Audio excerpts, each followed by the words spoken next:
membentangkan tentang profil perniagaan saya, Last Kitchen. Last Kitchen adalah sebuah perniagaan yang berteraskan makanan dan minuman. Perniagaan ini diusulkan oleh Juwita binti Omar. Juwita binti Omar adalah pengusaha yang telah berdaftar di bawah SSF. Juwita binti Omar juga dijadikan sebagai ejen dalam bisnes kami. Antara produk yang kami jual adalah ayam susu dan takoyaki.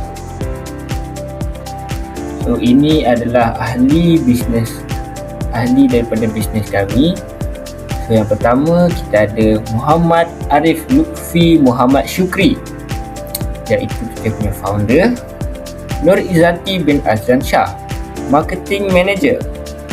Muhammad Afiq bin Abdul Aziz, itu adalah saya, financial manager. Dan akhir sekali kita ada Muhammad Ikhwan bin Muhammad Zainuddin, our designer.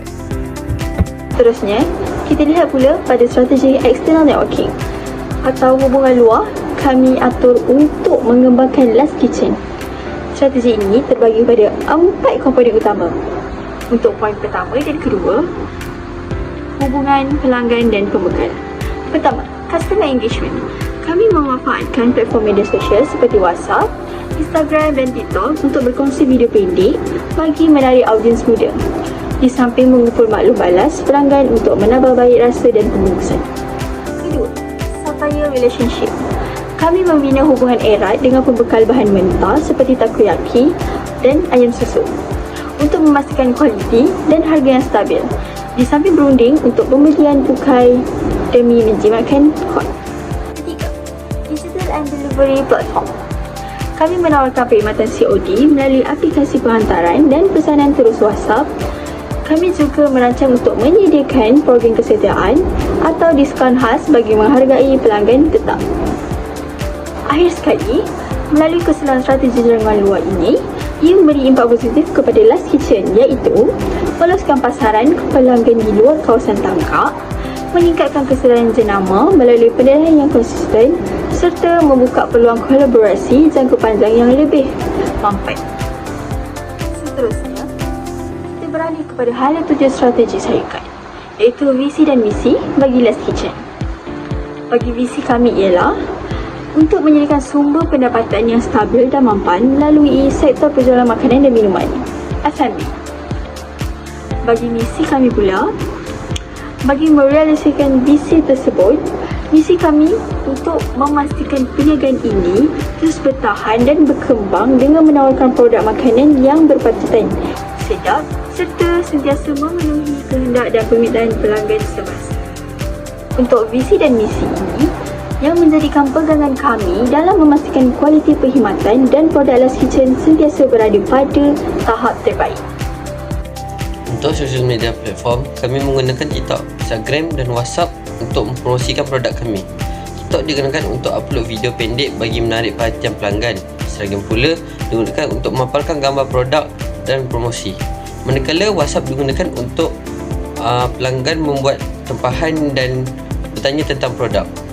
Penggunaan sosial media membantu kami meningkatkan jualan dan memudahkan komunikasi dengan pelanggan.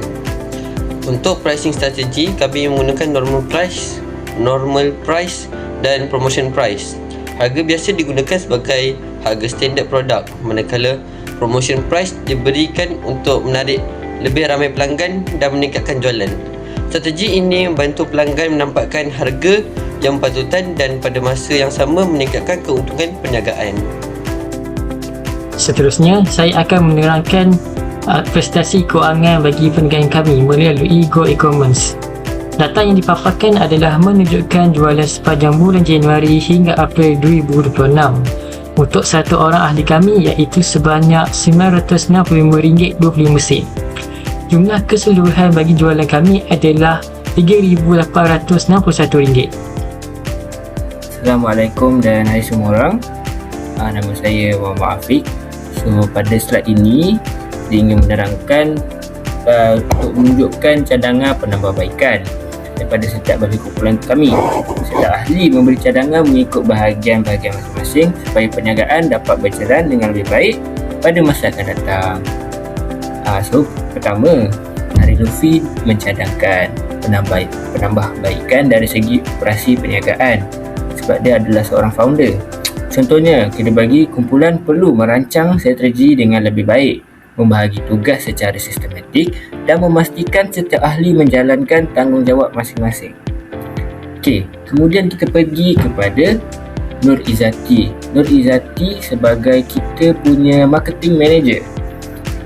So, Izzati dia memberi cadangan dari segi pemasaran lah.